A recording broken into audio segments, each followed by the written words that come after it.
नमस्कार, आप देख रहे हैं महारो राजस्थान। आपके साथ मैं हूं स्वप्निल। देखिए, इस वक्त हम बात करेंगे तमाम प्रदेश की आज दिन भर की बड़ी खबरों की। बात होगी उदयपुर की, जहां कर्फ्यू में ढील के बाद नेट सेवा बहाल होने पर पब्लिक को राहत पहुंची है। और बात होगी बड़ी प्रशासनिक सर्जरी की। दरअसल आईपीएस के बाद आईएएस में भी फेरबदल हुआ है। और बात आरसीए की बैठक में हंगामे की, और बताएंगे झूठे महंत की झूठी कहानी। लेकिन शुरुआत करेंगे इस वक्त की बड़ी खबर से। खबर मिल रही है अजमेर से। नुपुर शर्मा के समर्थन पर फिर एक व्यक्ति को धमकी मिली है। शहर के युवा वकील हैं, नाम है भानु प्रताप। उन्हें धमकी जारी की गई है। धमकी जारी करने वाले का नाम है सोहेल सैयद, और उस व्यक्ति ने वकील भानु प्रताप को गर्दन काटने की धमकी दी है। दरअसल यूट्यूब पर एक टॉक शो चल रहा था और उसी दौरान उसके कमेंट बॉक्स में वकील भानु प्रताप को गर्दन काटने की धमकी दी गई। वकील भानु प्रताप ने संपर्क पोर्टल समेत एसपी को इस संबंध में शिकायत दे दी है।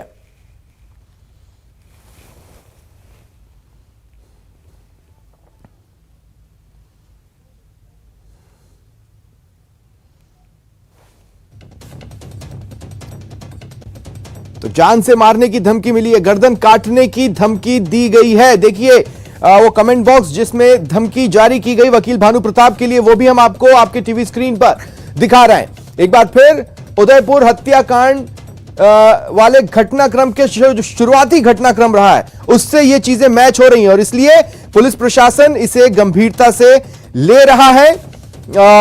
पुलिस में रिपोर्ट दे दी गई है, पुलिस जांच कर रही है।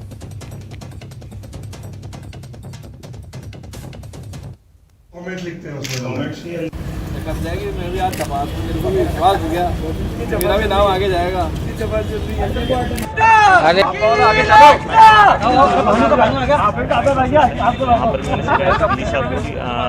प्रेषित की शिकायत, और आज एसपी साहब को भी यहाँ पे हमने शिकायत दी है। किस तरह की धमकी मिली है आपको? गर्दन काटने की धमकी दी। देखिए, मुझे बताते बड़ा दुख हो रहा है कि हमारे एक अधिवक्ता भानु प्रताप सिंह चौहान हैं, जो रेगुलर वकील साहब हैं, उनको यूट्यूब पर किसी सोहेल नाम के व्यक्ति ने धमकी दी है कि आपकी गर्दन काट दी जाएगी।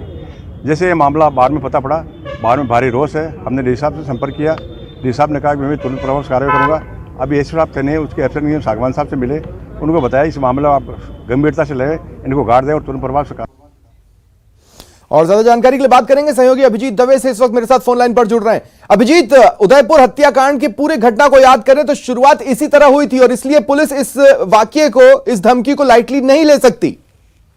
बिल्कुल स्वप्निल, जैसे ही पुलिस के पास शिकायत पहुंची है, पुलिस की साइबर सेल ने इस पर काम करना शुरू कर दिया है। क्योंकि यूट्यूब पर एक वीडियो के दौरान जो कमेंट चैट बॉक्स होता है, वहां पर एक प्राउडली एथिकल नाम से एक सब्सक्राइबर है जिसका नाम सोहेल बताया जा रहा है, उसने ये धमकी दी है। तो अब पुलिस जो है उस पूरे अकाउंट को, जो पीड़ित वकील है जिसको धमकी मिली है भानु प्रताप, उसके अकाउंट के जाकर डिटेल से इन्वेस्टिगेशन कर रही है, और साथ साथ ये पता लगाने की कोशिश कर रही है कि ये जो व्यक्ति है जिसे धमकी दी है, इसकी लोकेशन कहाँ की है, कहाँ का रहने वाला है। चूंकि ये घटनाक्रम कल का है, कल ही ये घटनाक्रम हुआ, और कल वकील ने जो है राजस्थान संपर्क पोर्टल पर इसकी शिकायत की, और आज सुबह जब वो कोर्ट पहुंचा तो उसने अपने बाहर के पदाधिकारियों को इस बाबत शिकायत की। फिर बाहर के पदाधिकारी जो है वो एक साथ एकजुट होकर पीड़ित वकील के साथ। लेकिन ये वकील उस फोरम पे कैसे जुड़े?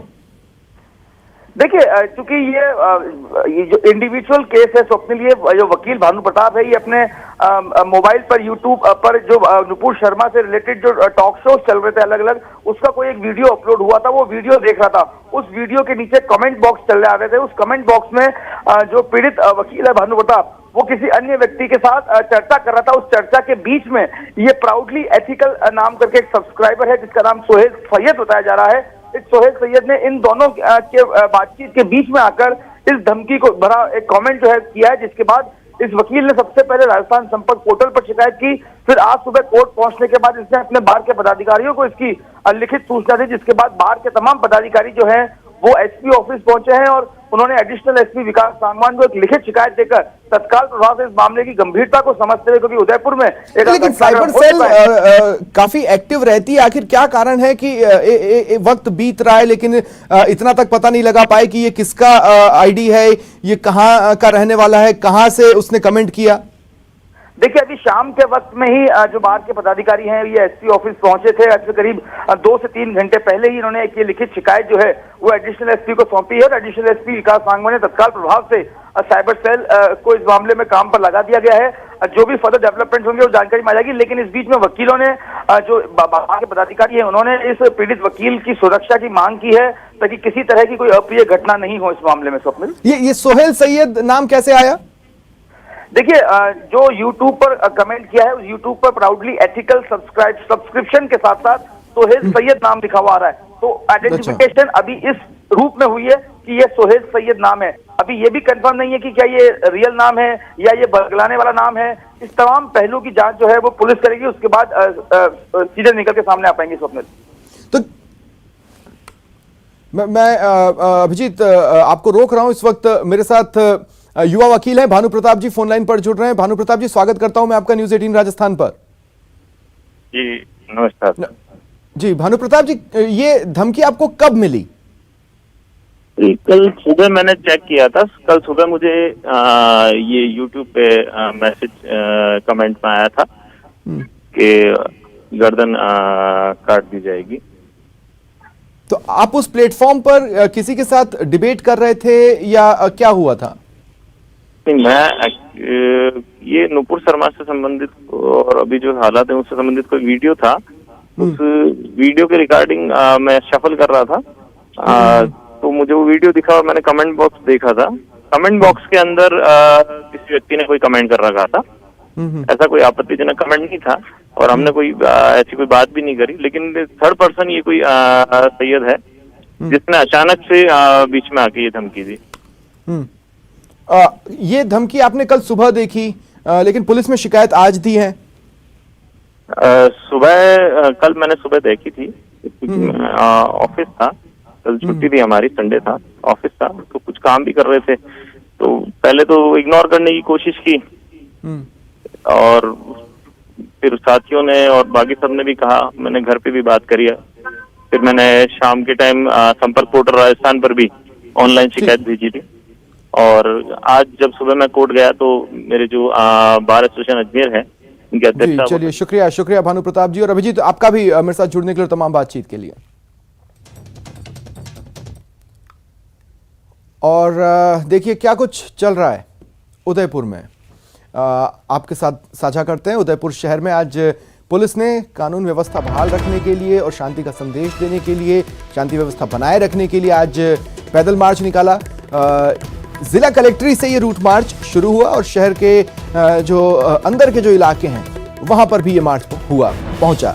शांति और कानून व्यवस्था बनाए रखने की इस दौरान अपील की गई। तमाम आला अधिकारी इस मार्च में जुड़े, कलेक्टर, आईजी, एसपी समेत अन्य अधिकारी भी मौजूद रहे। तो उदयपुर में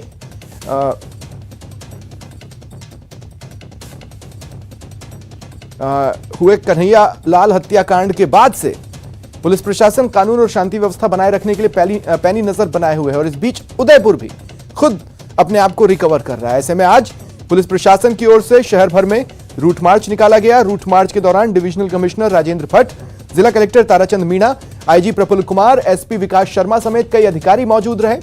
रूट मार्च जिला कलेक्ट्रेट से शुरू हुआ जो शहर के विभिन्न मार्गों से होते हुए अंदरूनी क्षेत्रों में भी गया और सभी से शांति व्यवस्था बनाए रखने की अपील की गई।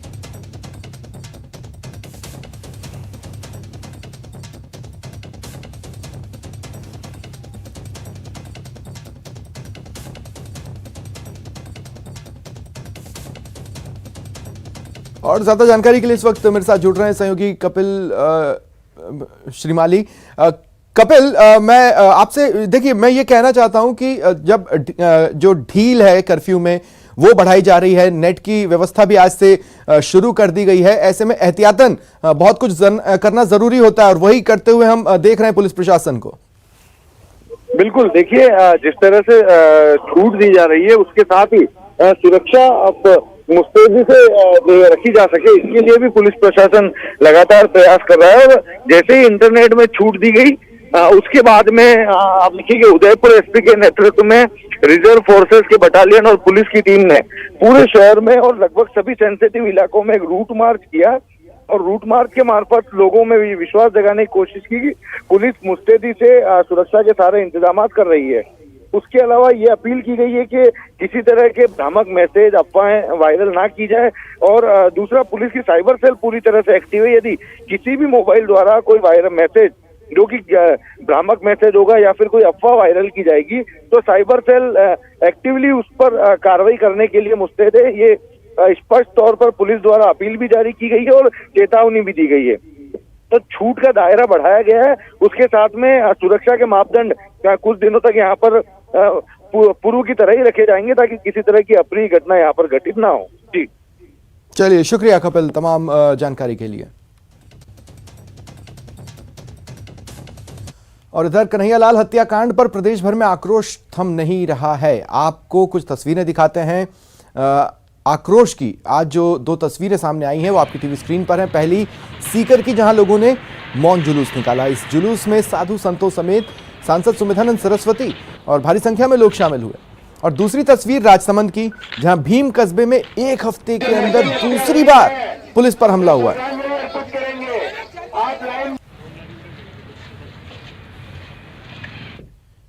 कन्हैयालाल हत्याकांड के खिलाफ लोगों का गुस्सा थम नहीं रहा। इस बर्बर हत्याकांड के खिलाफ देश प्रदेश में प्रदर्शन हो रहा है। इस हत्याकांड में के विरोध में सीकर में जोरदार प्रदर्शन देखा गया। जब भारी जन सैलाब सड़कों पर आया, मौन जुलूस निकालकर हत्याकांड का विरोध दर्ज कराया गया। साधु संतों के सानिध्य में लोगों ने जुलूस निकाला, जिसमें बड़ी संख्या में साधु संतों के साथ जिले भर से हजारों लोग शामिल हुए। रामलीला मैदान से शुरू हुआ मौन जुलूस कलेक्ट्रेट पहुंचा, जहां ज्ञापन सौंपा गया। बीजेपी सांसद सुमिधानंद सरस्वती ने कहा कि प्रदेश में कानून व्यवस्था खत्म हो चुकी है, सरकार हर मोर्चे पर फेल है।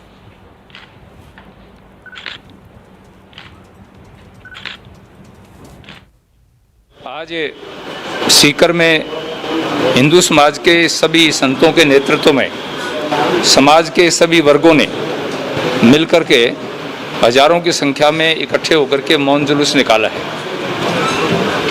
वाणी मौन थी, लेकिन मन में और अंतस के अंदर आक्रोश था। और भी हम जैसे इस संदेश के द्वारा हम दे रहे हैं कि आप लोग इसको कार्य को संपन्न करें, ऐसे विधर्मियों को पकड़ें और उनको पकड़ कर उचित दंड दें और ऐसे कार्य दोबारा ना हो। हमारे हिंदू समाज में, हमारे हिंदुस्तान में सभी हम लोग एक हैं, हिंदू समाज पूरा एकत्रित है। नेता प्रतिपक्ष गुलाबचंद कटारिया ने उदयपुर हत्याकांड के आरोपी के साथ वायरल हो रही फोटो पर बयान दिया। कहा, ऐसा अंदेशा है फोटो एडिट की गई। उदयपुर के एसपी को पत्र लिखकर फोटो की साइबर एक्सपर्ट से जांच करवाने की मांग उन्होंने की है।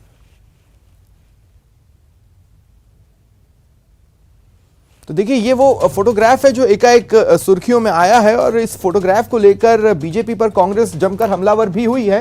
हालांकि गुलाबचंद कटारिया का बयान इस मामले पर आया है। उनका कहना है कि ऐसा लगता है कि ये डॉक्टर्ड फोटो है, ये एडिटेड फोटो है और इसकी जांच के लिए उन्होंने एसपी को पत्र लिखा है।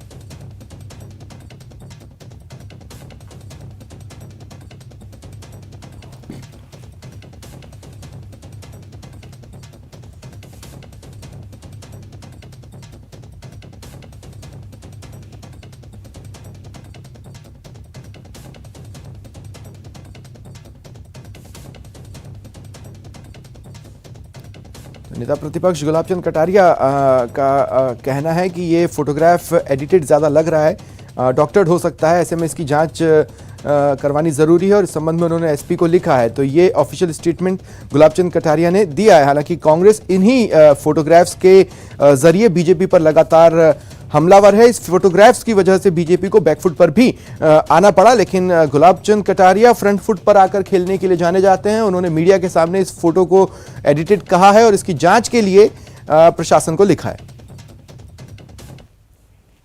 देखा है वो मुझे लगता है फैब्रिकेटेड किया है और वैसे वो व्यक्ति कार्यक्रम में आ सकता है, कार्यक्रम में आया होगा। तो मैं सोचता हूँ कि मेरा भाई भी हो मान लो और अगर गुनाहगार है तो उसके खिलाफ कार्रवाई होनी चाहिए ना। मेरा भाई मेरे साथ ही रहता है, इसका मतलब किसी का मर्डर करके थोड़ी आ सकता है। अगर मान लो हो, मैंने तो उस पहले ही दिन कह दिया कि अगर किसी को लगता है भाई कि ये इसमें गलत मैं दोषी हूँ तो मेरे खिलाफ मुकदमा दर्ज कराओ, मुकदमा दर्ज करके जांच करो और उसमें से अगर जांच में मेरे का दोष बनता है तो सजा दो।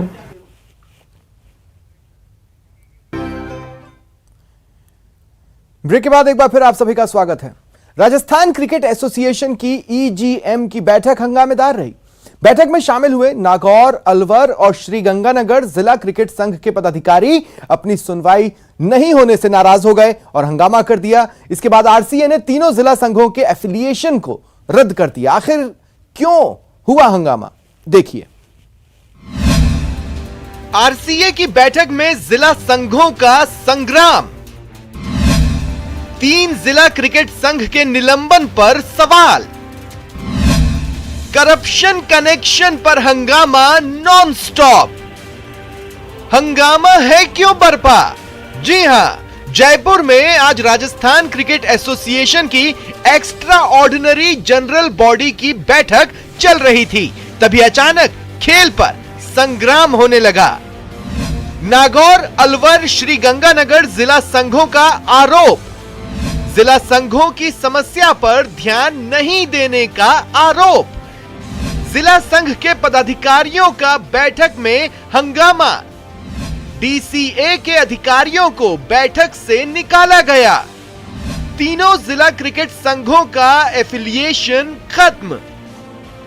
वहीं एफिलिएशन रद्द की कार्रवाई होने के बाद जिला संघों के पदाधिकारी आरसीए पर भ्रष्टाचार का आरोप लगाते हुए कोर्ट में केस करने और सड़कों पर उतरकर आंदोलन की बात कर रहे हैं। और सब सूचना होने के बाद, हमारी सारी कंप्लायंस होने के बाद, हमने इनको हर कंप्लाइन, इन्होंने 30 अगस्त को फिर लेटर दिया कि ये चीज़ें, इन्होंने 50 साल का रिकॉर्ड मांगा, जो कि भारत सरकार और राज्य सरकार भी 10 साल बाद रिकॉर्ड नहीं मांगती है नियमानुसार, लेकिन इन्होंने 25-25, 30-30 साल के रिकॉर्ड मांगे, वो ऑन रिकॉर्ड है। तो इस तरह की जानबूझ करके जिला क्रिकेट संघ को परेशान करना का काम कर रहे हैं। ये कुछ भी करें ना, मैं इनको क्या समझता हूँ, ये क्या है? ये पहले भी डिसएफिलिएशन की कार्रवाई। मेरी बात सुनो, देखो ये तो कांग्रेस सरकार के साथ आए हैं, कार्यकाल पूरा नहीं हो, बीच में हटा दिया गया। वो क्या बीजेपी का क्या स्टेप होने वाला है? आगे क्या करने वाले हैं? आगे अब जाएंगे, सड़कों पर प्रदर्शन करेंगे की तरह कोर्ट ही रहेगा। बिल्कुल बिल्कुल, इनको ना जीने देंगे, सांस नहीं लेने देंगे, और ये भ्रष्टाचार करेंगे, स्टेडियम में भ्रष्टाचार करेंगे, आरपीएल के अंदर ये क्या करेंगे मुझे पता है। जिला संघों पर आरोप है कि वे लोग आरसीए की गाइडलाइन नहीं मानते हैं और अपनी मनमर्जी से काम करते हैं, जिसकी वजह से कई बार आरसीए पर बीसीसीआई ने बैन लगा दिया। फिर भी ये लोग सुधर नहीं रहे हैं। जिला संघों से कई बार आरसीए की गाइडलाइन के तहत होने वाले कार्यों का विवरण मांगा गया, लेकिन उन्होंने नहीं दिया। इसकी वजह से 3 जिला क्रिकेट संघों के एफिलिएशन को रद्द कर दिया गया है। जो उनको काफ़ी मौका दिया, विस्तार से हमारे सेक्रेटरी साहब बताएंगे, और 24 मार्च को भी हमने लास्ट उनसे इंतज़ार किया उनकी चिट्ठी का, मगर उन्होंने जो कंप्लाइंस बीसीसीआई और आरसीए मांगता है, उस कंप्लाइंस के ऊपर उन लोगों ने आप संतुष्ट नहीं कर सके, और उसके बाद ये निर्णय किया गया है। ये सही है कि उनको अपनी बात रखने का हक है, उन्होंने अपनी बात रखी, और हमने जो कंप्लाइंस के लिए उनसे वापस उनको बताया कि कंप्लाइंस जिस तरीके से नहीं हुई है, उस कारण से ये निर्णय, कठोर निर्णय लिया जा रहा है। आरसीए की बैठक में जिला संघों को मिलने वाली राशि को बढ़ाकर 3 से 5 लाख कर दिया गया है। वहीं दूसरी ओर निलंबित जिला संघ के पदाधिकारियों ने आरसीए में भ्रष्टाचार के बोलबाले का आरोप लगाते हुए सड़कों पर उतरकर आंदोलन की चेतावनी देकर राजस्थान क्रिकेट संघ के सामने एक नई चुनौती खड़ी कर दी है। महेश, न्यूज़ 18 राजस्थान, जयपुर। और चलिए रुकते हैं एक छोटे से ब्रेक के लिए।